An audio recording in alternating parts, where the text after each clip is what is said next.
असलामुअलैकुम crime update में लियाकत तुसीं वेख रहे हो मेरा यूट्यूब चैनल। CCD सरगोदा की बड़ी कार्रवाई पिछले दिनों के विच कारखाना बाजार दे विच एक बड़ा अफसोसनाक वाक़या होया सी कि एक मुंतहा नामी बच्ची की हलाकत हुई सी। उस दे जिहड़े मुलजिम है सी उन्हां दे विचों जिहड़ा मरकजी मुलजिम है सी मुहम्मद अरसलान उसनूं CCD पुलिस मुकाबले दे विच फुल फ्राई कर दिता गया है और बाकी जिहड़े 3 मुलजमान हैं उन्हां दे खिलाफ की कार्रवाई हो रही है और ये मुकाबला किहड़ी जगह तो है मुकम्मल तफसील दे नाल डिस्कस करांगे। साडे चैनल सबसक्राइब करो, बेल आइकन बटन प्रेस करो और कमेंट दे विच इज़हार ख्याल लाजमी करना जी। दोस्तों कारखाना बाजार दे विच एक हनीफ करियाना स्टोर है सी और उत्थे ये मरकजी मुलजिम जिहड़ा है ना मुलाजमत करदा है 10-12 साल तो। इसका नाम सी मुहम्मद अरसलान, इहदे वालिद दा नाम सी फतेह मोहम्मद, कौम कुमार, सिकना मुनव्वर टाउन दा रिहायशी है सी। और इस दे नाल जिहड़े बाकी मुलजिम है सी दो दी इतलात जिहड़ी है कमालिया टोबा टेक सिंह दे रहने वाले सी। बाकी जिहड़े 3 बंदे आए ना वो इस दुकान दा लेकर आए। ये बच्ची दोपहर नूं 11 बजे उत्थे कोई चीज़ खरीदन गई है तो उत्थे इन्होंने मुबैना बदसलूकी की है और बच्ची की उत्थे हलाकत हो गई है। तीसरी मंजिल ते इन्होंने उस दे नाल बदसलूकी की है सी और बच्ची दे पोस्टमार्टम वगैरह होया जिहड़ी रिपोर्ट आई ने बच्ची के चेहरे ते जख्मां दे निशान है सन। ये जिहड़े घर वाले सी उन्होंने कोशिश की किसी दुकान तो ना पुलिस ने बरामद की। उन्होंने CCTV कैमरे के जरिए मदद नाल पता किया 15 ते कॉल हुई 15 ते SHO साहब ने अपनी नफरी भारी नफरी दे नाल आए ने। उन्होंने जनाब जो छानबीन की बच्ची बरामद हुई, मुलजमान नूं गिरफ्तार कर लिया गया और ये जिहड़ा अरसलान है सी उस टाइम दीवारा फलांग के फरार होया सी। बाद दे विच पुलिस ने इसनूं गिरफ्तार कर लिया और 6 दिन का इन्हां दा रिमांड लिया गया सी जिहदे विच मुहम्मद अब्बास वल्द अब्दुल खालिक, मुहम्मद हनीफ वल्द मुहम्मद अली कौम जट, एहसान अली वल्द हनीफ कौम जट और मरकजी मुलजिम जिहड़ा है सी मुहम्मद अरसलान वल्द फतेह मोहम्मद। आवाम यकीन करो बड़ी तपी हुई सी, बड़ा गुस्से की लहर जिस तरीके दे नाल उसकी हलाकत हुई सी, यकीन करो दिल खून दे आंसू रो रहे सी।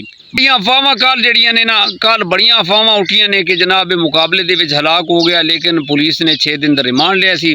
कल रात नूं CCD पुलिस अरसलान नूं लैके बरामदगी लैके जा रही आई 3 पुला झाल चक्कियां दे कोल। जनाब पुलिस जराए दे मुताबिक इस नूं साथी छुड़ाना है CCD पुलिस मुकाबले दे विच उत्थे फायरिंग हुई है, उस मुकाबले दे विच इहदी हलाकत हो गई है। बाद दे विच इसदी जिहड़ी डेड बॉडी है उन्होंने हॉस्पिटल शिफ्ट किया गया। इसदा कोई लवायकीन उस टाइम नहीं आया, बंदे ने एहतजाज किया और ये निशान इबरत वेखण गण बंदे बड़े हॉस्पिटल गए ने, देखा उन्होंने यह मनहूस बंदा है सी जिन्हें एक गलत काम किया सी और ये रहने वाला सी मुनव्वर टाउन का और हैदराबाद टाउन का। बाद दे विच जनाब उत्थे लोगों ने बाकायदा मीडिया से चाड़ दिता कि इहदा कोई ना नमाज जनाजा पड़ेगा और ना ही इनू इत्थे कबर लई जगह मिलेगी। अरसलान की डेड बॉडी ज़्यादा देर तुसी नहीं रख सकते। यह पैगाम CCD ने उसके घर पहुँचाया सी। इहदा पोस्टमार्टम वगैरह ओवरऑल DHQ होया और इस मुकाबले तो बाद जो यदी तस्वीर वगैरह या यदी जी रिपोर्ट है वो सोशल मीडिया ते आए बंदे तो सोशल मीडिया ते इसका पैगाम आया कि यदी मुकाबले दे विच हलाकत हो गई है, बंदे ने सुख दा सांस लिता, लेकिन FIR रिपोर्ट के मुताबिक मरकजी मुलजिम अरसलान ही है सी जिहड़ा मुकाबले दे विच फुल फ्राई होया। FIR दे विच 4 बंदे नामजद किए गए ने, उहदे विच हनीफ है सी, एहसान अली है सी और अब्बास है सी और मरकजी मुलजिम जिहड़ा सी ना अरसलान है सी।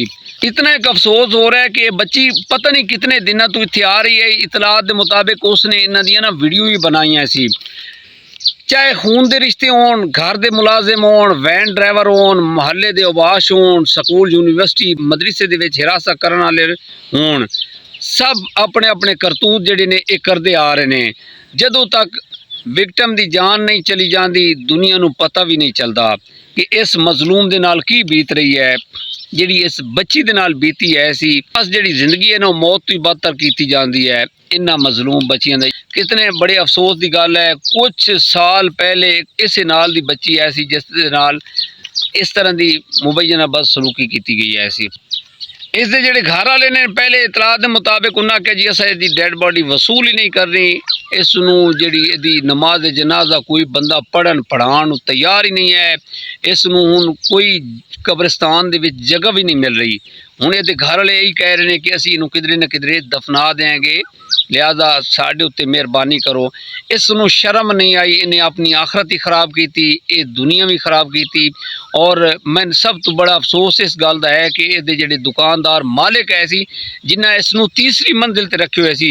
एक उम्मीद है कि एक FIR उन्हां दे उत्ते कट्टी जाएगी, क्योंकि उन्होंने इस नूं बगैर इजाजत तो बगैर परमिशन तो पुलिस दे विच उन्होंने कोई रिपोर्ट नहीं दर्ज कराई कि लाजिम है सी इन्हां नूं उन्होंने रियायत दी हुई सी। उम्मीद है CCD पुलिस इन्हां दे खिलाफ जरूर कार्रवाई करेगी और उम्मीद है इंशाअल्लाह इन्हां बाकी जिहड़े हैं इन्हां नूं कैफ किरदार तक पहुँचाया जाएगा।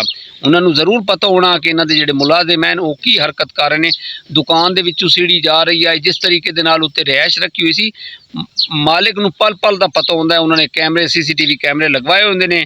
यह बच्ची गरीब ऐसी जिहड़ी उसकी भयानक मौत वाक़ हुई है। कितने बड़े अफसोस की गल है कि जदों उसकी मौत वाक़ हुई है ना, उस तो बाद जदों पुलिस ने उसकी डैड बॉडी नूं चेक किया है, देखिया है, बरामद किया है, उसकी मुट्ठी दे विच 50 रुपए सी। यकीन करो जिहड़ी वो घरों लैके कोई कहंदा चीनी लैण आई सी, कोई कहंदा अपने लिए शै लैण आई सी। कितने बड़े अफसोस की गल है कि इतने बड़े भेड़िए जनाब इस दुकान दे विच छुपे हुए सी जिहड़े ना दे मुसलमान इंसान ऐसी लेकिन अंदरों वो भेड़िए ऐसी। इन्हां दा रोज़गार असीं वो किस तरह कहिए कि हलाल कमा रहे सी। वज़ीर आला साहिबा और DPO सोहेब अशरफ साहब अगे गुजारिश है कि बाकी जिहड़े मुलजमान हैं उन्हां दे खिलाफ कानूनी कार्रवाई की जाए और उन्होंने भी कैफे किरदार तक पहुँचाया जाए। साबका MPA तस्नीम कुरैशी साहब और इजाज़ ढिल्लू साहब इस मुंतहा बच्ची के घर गए ने, ताज़ियत की है और सूरत फातिहा पढ़ी है और लवायकीन नूं ये यकीन दहानी कराई है। बाकी जिहड़े मुलजमान हैं उन्हां दे खिलाफ जरूर एक्शन लेगी CCD। खुदारा अपने छोटे बच्चे छोटियां बच्चियां ते नज़र रखो। जो चीज़ खरीदनी है खुदारा आप चले जाओ, भुख तस से गुजारा कर लो। दुकान ते अगर तुसी नहीं है या नहीं है घर दे अंदरों बच्ची नूं बाहर ना भेजो। तुहाडे नाल इस तरह का धोखा हो सकता है। इसे पैगाम दे नाल सानू इजाजत दो। दुआ करेंगे कि मुंतहा दे जितने लवायकीन हैं उन्हां नूं अल्लाह ताला दी सबर दे और इहदा नेमुल बदल दे। मुलाकात होएगी अगले व्लॉग के अंदर। अपना ढेर सारा ख्याल रखा है। खुदा हाफिज़।